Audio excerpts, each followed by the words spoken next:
أعوذ بالله من الشيطان الرجيم بسم الله الرحمن الرحيم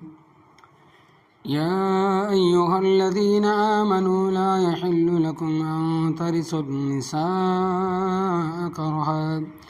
ولا تعضلوهن لتذهبوا ببعض ما آتيتموهن إلا أن يأتين بفاحشة مبينة وعاشروهن بالمعروف فإن كرهتموهن فعسى أن تكرهوا شيئا ويجعل الله فيه خيرا كثيرا وإن أردتم استبدال زوج مكان زوج وآتيتم إحداهن قنطارا فلا تأخذوا منه شيئا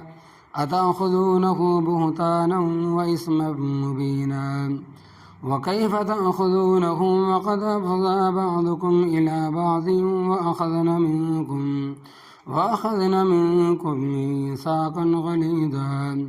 ولا تنكحوا ما نكح آباؤكم من النساء إلا ما قد سلف إنه كان فاحشة ومقتا وساء سبيلا۔ لفظی ترجمہ سورۃ النساء آیت نمبر 19 تا 22۔ یا ایہا الذین، اے وہ لوگو، آمنو جو ایمان لائے ہو، لا یحل حلال نہیں ہے، لکم تمہارے واسطے، ان یہ بات، ترث النساء کہ تم وارث بنو عورتوں کے، کرہا زبردستی، ولا تعضلوہن اور نہ روکو تم ان کو، لتذہبوا تاکہ لے جاؤ تم، ببعض ما آتیتموہن بعض وہ چیزیں جو تم نے ان کو دی ہے، الا ان یاتینا مگر یہ کہ کریں، بفاحشۃ مبینۃ کھلی بے حیائی، وعاشروہن بالمعروف اور زندگی بسر کرو تم ان کے ساتھ اچھے طریقے سے، فَإِن كَرِهْتُمُوهُنَّ پس اگر تم ان کو پسند کرتے ہو، فَعَسَىٰ پس قریب ہے، أَن تَكْرَهُوا شَيْئًا یہ کہ تم کسی چیز کو ناپسند کرو، وَيَجْعَلُ اللَّهُ فِيهِ خَيْرًا كَثِيرًا اور بنا دے اللہ تبارک و تعالیٰ اس میں بہت ساری بہتری، وَإِنْ أَرَدْتُمْ اور اگر تم ارادہ کرو،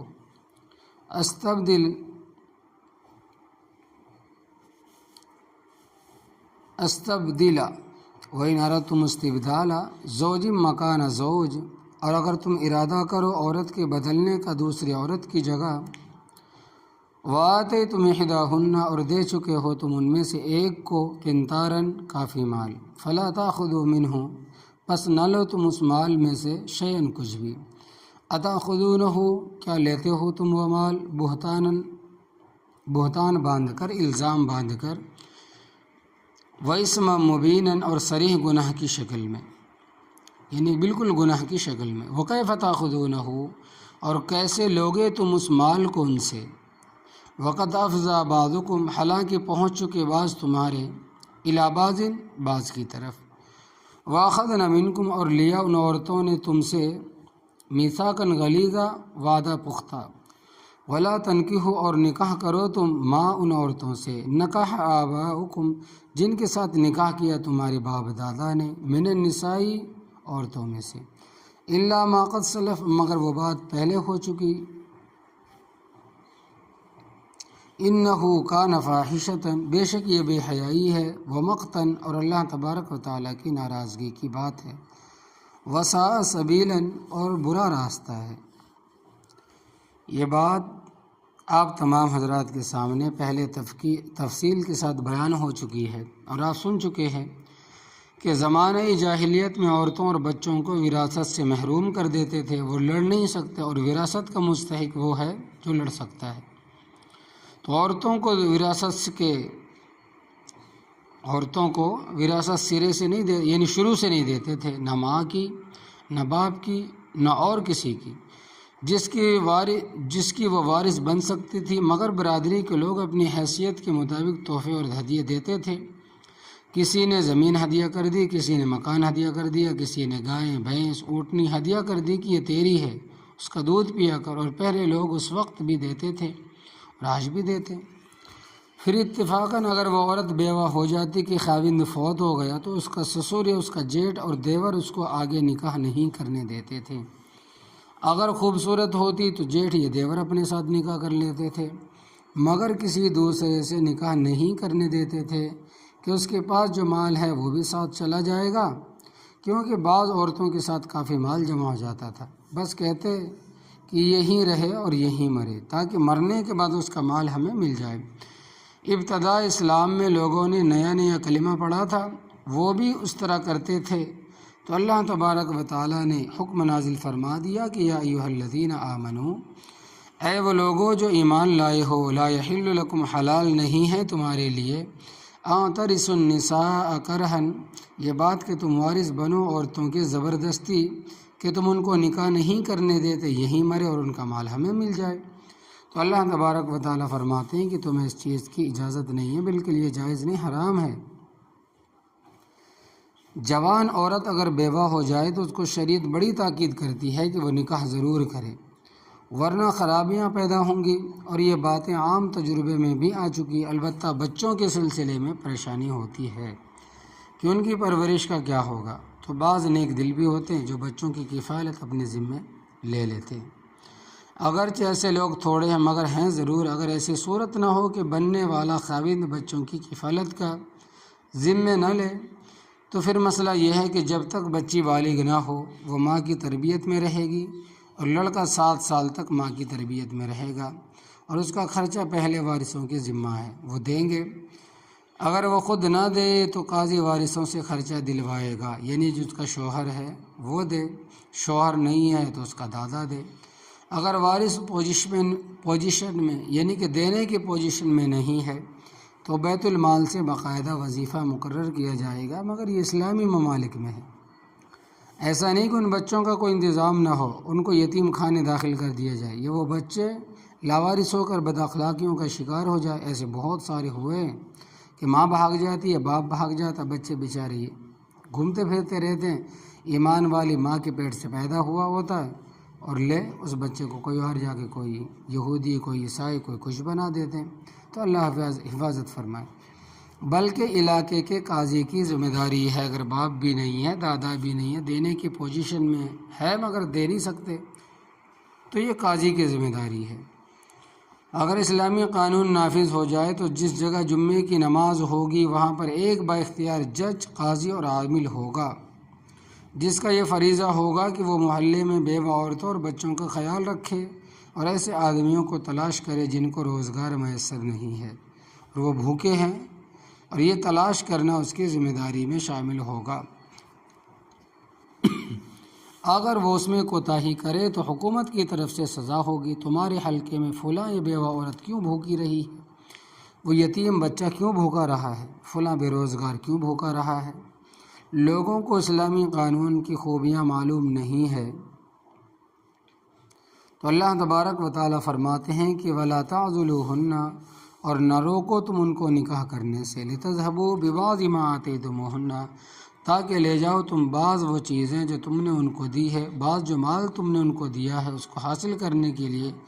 حیلے بہانے کرتے رہو، نکاح سے روکتے رہو۔ إِلَّا أَن يَأْتِينَ بِفَاحِشَةٍ مُبَيِّنَةٍ، مگر یہ کہ وہ کرے کھلی بے حیائی، یعنی وہ عورتیں اگر صریح بے حیائی کرے تو ان کو روکنے کا حق ہے کہ جب تک وہ مر نہ جائے گھر میں قید ہی رکھو۔ مگر یہ حکم پہلے تھا جب رجم اور کوڑوں کی سزا مقرر نہیں ہوئی تھی، جیسا کہ پہلے بیان ہو چکا۔ اب جب رجم اور کوڑوں کا حکم نازل ہوا تو اب بیوہ چاہے نیک ہے یا بد ہے، اس کو اس کے مال کو روکنے کا حق نہیں ہے۔ عدت گزارنے کے بعد وہ اپنے بارے میں فیصلہ کرنے کی مجاز ہے، ان کو اختیار ہے۔ وَعَاشِرُوهُنَّ بِالْمَعْرُوفِ،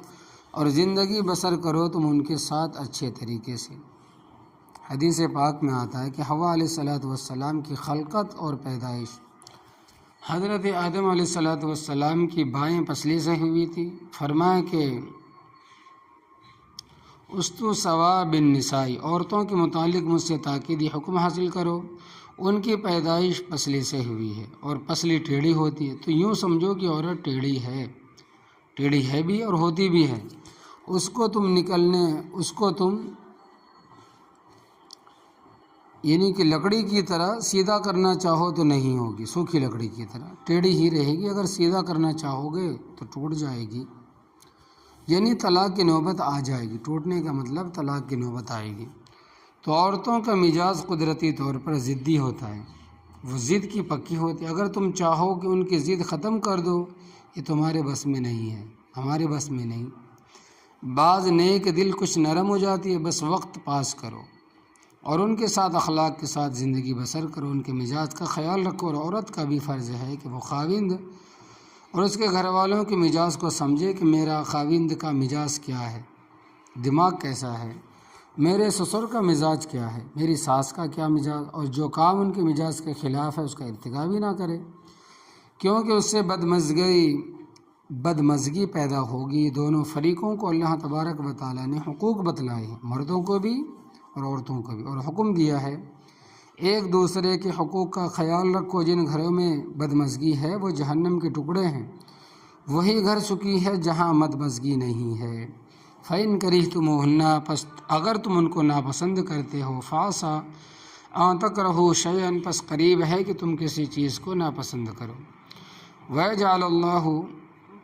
فِيهِ خَيْرًا كَثِيرًا، اور بنا دے اللہ تبارک و تعالیٰ اس میں بہت ساری بہتری، یعنی اللہ تبارک و تعالیٰ اس سے تمہیں بہت ساری خیر عطا فرما دے۔ اور یہ بات تجربے میں آئی ہے کہ بعض عورتیں بڑی تند اور سخت مزاج ہوتی ہے، لیکن ان سے اللہ تبارک و تعالیٰ ایسی اولاد عطا فرماتے جو ملک و ملت اور مذہب کے لیے بہت مفید ہوتی ہے۔ وَإِنْ أَرَدْتُمْ، اگر تم ارادہ کرو استبدال زوج مکان زوج، عورت کے بدلنے کا دوسری عورت کی جگہ ایک کو، اگر کوئی شخص دوسری شادی کرنا چاہتا ہے تو اس کو اس شرط کے ساتھ اجازت ہے کہ تعدل و عدل و انصاف کو قائم رکھے، ورنہ اجازت نہیں، بلکہ اگر انصاف نہیں کر سکتا تو گناہ ہے۔ حدیث پاک میں آتا ہے کہ جس شخص کی 2 بیویاں ہیں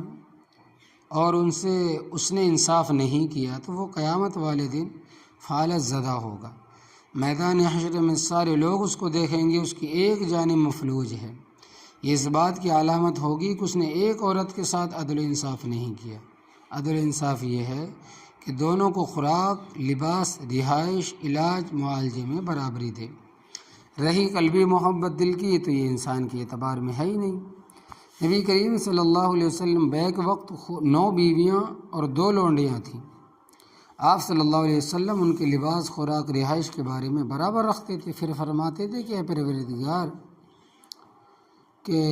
میری یہ تقسیم ان چیزوں میں جو میرے اختیار میں ہے، فلا تواخذنی، پس تو میرا مواخذہ نہ کرنا، فیما تملک ولا املک، ان چیزوں میں جو تیرے اختیار میں ہے اور میرے اختیار میں نہیں ہے، کیونکہ طبعی طور پر نبی کریم صلی اللہ علیہ وسلم کی محبت حضرت عائشہ صدیقہ رضی اللہ تعالیٰ عنہ سے زیادہ تھی۔ اسی طرح حضرت مولانا اشرف علی تھانوی رحمۃ اللہ علیہ کی 2 بیویاں تھیں اور اس کا مریدوں کو بھی علم تھا، لہٰذا مرید اس چیز کو مد نظر رکھتے ہوئے ہدیہ لاتے تھے۔ چنانچہ ایک مرید تربوز لایا اور دونوں ہم وزن تھے، بالکل برابر تھے دونوں تربوز، حضرت کی خدمت میں پیش کیے۔ حضرت رحمۃ اللہ علیہ نے فرمایا کہ ان کو تولو، جب تولے گئے دونوں ہم وزن نکلے، بالکل برابر وزن، فرمایا کہ دونوں کو آدھا آدھا کرو، چنانچہ حسب ارشاد دونوں کو آدھا آدھا کر دیا گیا، ایک آدھا ایک سے اور ایک آدھا دوسرے سے، ایک بیوی کو بھیج دیا اور دوسرا آدھا دوسری بیوی کو بھیج دیا۔ کسی نے سوال کیا حضرت دونوں ہم وزن تھے، ایک ایک بھیج دیتے، فرمایا کہ بھائی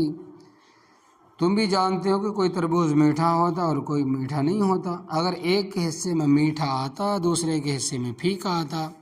قیامت والے دن مجھ سے باز پرس ہوتی، اس لیے میں نے اس طرح کیا، تو ایسا شخص اگر ایک سے زائد نکاح کر لے تو گنجائش ہے، اور اگر دوسرا نکاح کرنے کے بعد پہلے کا حال بھی معلوم نہ کرے تو گناہ کی بات ہے۔ بسا اوقات ایسا ہوتا تھا کہ دوسرا نکاح کرنا چاہتا ہوتا مگر مالی توفیق نہ ہوتی۔ بسا اوقات ایسا ہوتا تھا کہ دوسرا نکاح کرنا چاہتا تھا مگر مالی توفیق نہیں ہوتی تھی، اتنا پیسہ پاس نہیں ہوتا تھا، تو اس طرح کرتے تھے کہ پہلے بیوی کو تنگ کرتے تھے۔ مثلاً الزام لگا دیا کہ تو فلاں کے ساتھ کھڑی تھی، وہاں کیوں گئی تھی، آٹا گوندتے ہلتی کیوں ہے، مختلف بہانے بنا بنا کر اس کو کوستے اور الزام تراشیاں کرتے تاکہ وہ عورت تنگ ہو کر خلا کر لے، کہ رقم دے کر جان چھڑائے تاکہ دوسری شادی کر لے، مال نہ خرچ کرنا پڑے۔ تو فرمایا کہ اس چیز کی تمہیں اجازت نہیں ہے۔ وَآتَيْتُمْ إِحْدَاهُنَّ قِنْطَارًا، اور دے چکے ہو تم ان میں سے ایک کو کافی مال، فَلَا تَأْخُذُوا مِنْهُ شَيْئًا، پس نہ لو تم اس مال میں سے کچھ بھی، یعنی پہلے بیوی کو تم نے جو مال دیا ہے اس میں سے تمہیں کچھ لینے کی اجازت نہیں ہے۔ کب؟ جب وہ بیوی تمہارے پاس تھی، تم نے طلاق دے دیا، تو تمہارے درمیان جتنے سال وہ رہی ہے، سونا دیا، چاندی دیا، کچھ زیورات دیے، اب طلاق کے بعد لینے کی اجازت نہیں ہے۔ أَتَأْخُذُونَهُ بُهْتَانًا وَإِثْمًا مُبِينًا، کیا لیتے ہو تم وہ مال بہتان باندھ کر اور صریح گناہ کی شکل میں، اس پر طرح طرح کے بہتان باندھتے ہو، الزام کرتے ہو، وہ تنگ آ کر خلا کرنے پر مجبور ہو جائے، اس کا تمہیں حق نہیں پہنچتا۔ ایک مرتبہ ایک موقع پر حضرت عمر رضی اللہ تعالیٰ عنہ نے خطبہ میں فرمایا کہ مہر کی زیادتی اگر کوئی اچھی چیز ہوتی تو نبی کریم صلی اللہ علیہ وسلم ایسا کرتے، جبکہ نبی کریم صلی اللہ علیہ وسلم کی بیویوں اور بیٹیوں کا حق مہر 500 درہم تھا۔ ایک درہم 3.5 ماشے کا ہوتا ہے۔ اس وقت میرے خیال کے مطابق اس کی مالیت تقریباً اب کے زمانے میں اگر پکڑے تقریباً 60-70 ہزار کے قریب ایک درہم کا، یا زیادہ بھی ہو سکتا ہے۔ تو حضرت عمر رضی اللہ تعالیٰ عنہ نے فرمایا کہ مہر زیادہ مقرر کرنا اگر کوئی فضیلت کی بات ہوتی تو نبی کریم صلی اللہ علیہ وسلم نے بیویوں اور بیٹیوں کے لیے زیادہ مقرر فرماتے، لہٰذا مہر زیادہ مقرر نہ کرو۔ ایک بوڑھی عورت نے منہ پر کپڑا ڈالا ہوا تھا، حبشہ کی رہنے والی تھی، کھڑے ہو کر کہنے لگے کہ مہلن یا عمرن،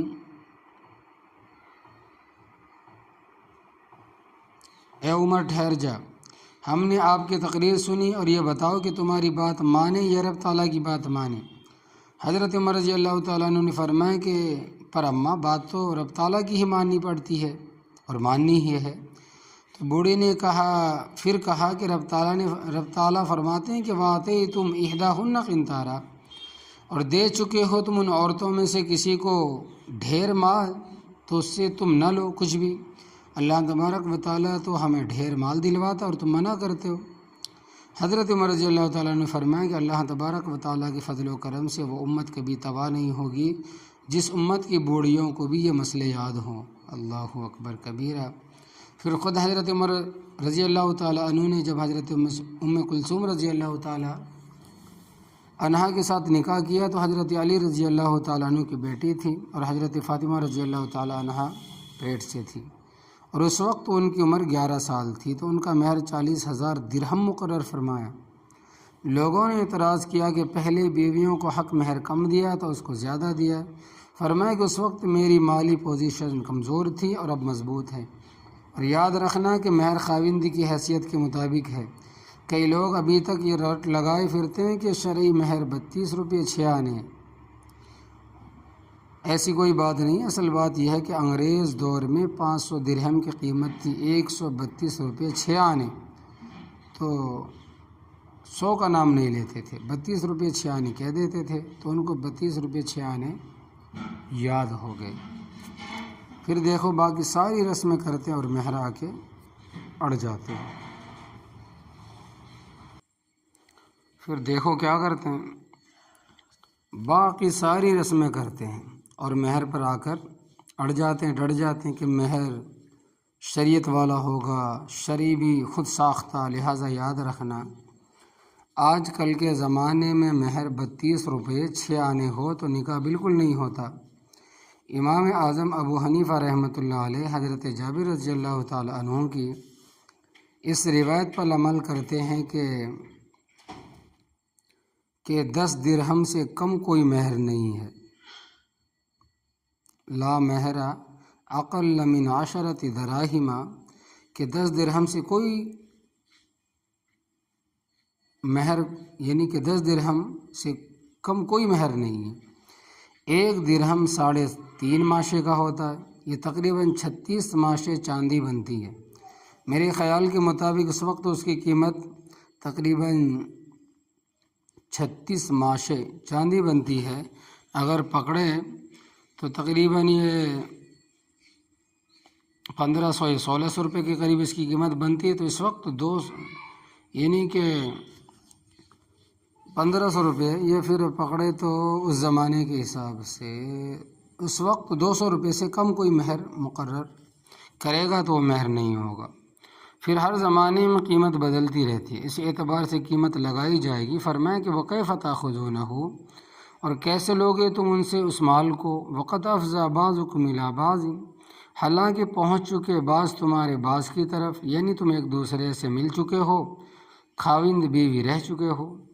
وَأَخَذْنَ مِنْكُمْ مِيثَاقًا غَلِيظًا، اور لیا ان عورتوں نے تم سے پختہ وعدہ۔ وہ پختہ وعدہ یہ ہے کہ جب نکاح کا ایجاب و قبول ہوتا ہے، جب نکاح کا ایجاب و قبول ہوتا ہے تو مرد کہتا ہے کہ میں نے قبول کی، یہ بڑا پختہ وعدہ ہے، اور لہٰذا تم قبول کرنے کے بعد ان کو کیوں چھوڑتے ہو؟ اور قبول کا مطلب کیا ہے؟ صرف پیسہ قبول ہے؟ بیوی کی تمہیں ہر چیز قبول، سکھ دکھ، رونا، بیماری، علاج، معالجہ، یعنی کہ ہر سکھ دکھ کو تم قبول کرتے ہو، تو لہٰذا تم قبول کرنے بعد ان کو کیوں چھوڑتے ہو، اور تو ان کو تنگ کر کے خلا پر کیوں مجبور کرتے ہو؟ اور ایک مسئلہ بھی یاد رکھنا، وہ یہ کہ بعض جاہل قسم کے نکاح خواں، یہ بعض جاہل قسم کے جو نکاح پڑھانے والے لوگ ہیں، ان الفاظ کے ساتھ نکاح پڑھاتے ہیں کہ فلاں دختر فلاں کی اتنی مہر کے عوض میں تجھے قبول ہے، وہ کہتا ہے کہ مجھے قبول ہے، تو ان الفاظ کے ساتھ نکاح نہیں ہوتا، کیونکہ یہ استفہام اور جملہ استفہامیہ سے نکاح نہیں ہوتا۔ نکاح ان الفاظ کے ساتھ کہ فلاں دختر فلاں اس کی اجازت سے میں نے اپنی وکالت سے تجھے نکاح کر کے دی ہے، تجھے نکاح کر کے دے دی ہے۔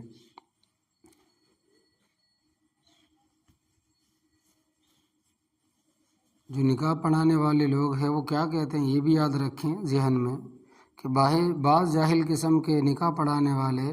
ان الفاظ کے ساتھ نکاح پڑھاتے ہیں، فلاں دختر فلاں کی اتنی مہر کے عوض میں تجھے قبول ہے، اتنی عوض میں تجھے یہ نکاح قبول ہے، وہ کہتا ہے کہ مجھے قبول ہے، تو ان الفاظ کے ساتھ نکاح نہیں ہوتا، کیونکہ استفہام ہے اور جملہ استفہامیہ سے نکاح نہیں ہوتا۔ نکاح ان الفاظ کے ساتھ کہ فلاں دختر فلاں اس کی اجازت سے، فلاں کی دختر یعنی کہ اس کی اجازت سے میں نے اپنی وکالت سے تجھے نکاح کر کے دی ہے، یعنی تیرے نکاح میں نے فلاں کی بیٹی دی ہے، اور وہ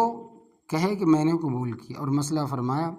کہ وَلَا تَنْكِحُوا مَا نَكَحَ آبَاؤُكُم مِّنَ النِّسَاءِ، اور نہ نکاح کرو تم ان عورتوں سے جن کے ساتھ نکاح کیا تمہارے باپ دادا نے۔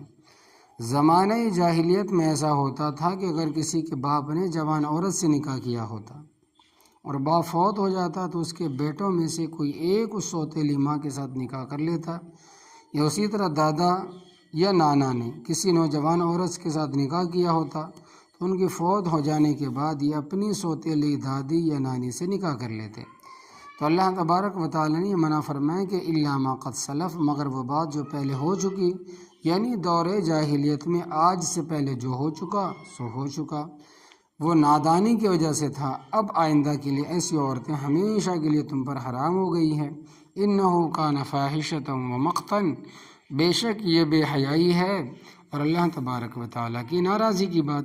جس عورت کو باپ استعمال کرتا تھا اب اسی کو بیٹا استعمال کرے، جس کو دادا استعمال کرتا رہا اسی کو پوتا استعمال کرے، جس کو نانا استعمال کرتا رہا اس کو نواسا استعمال کرے، بڑی بے حیائی کی بات۔ اور اللہ تبارک و تعالیٰ کی ناراضی کی بات ہے کہ وساء سبیلا، یہ بہت بڑا راستہ ہے، لہٰذا ان کے حقوق کا لحاظ کرو، چاہے وہ نوعمر ہو چاہے وہ نوعمر ہو تمہارے نکاح میں، یعنی کہ اگر نئی عمر کی عورت ہے تو تمہاری نکاح میں نہیں آ سکتی، تو یہ وہ مسئلہ ہے۔ اللہ تبارک و تعالیٰ عمل کی توفیق عطا فرمائے، آمین۔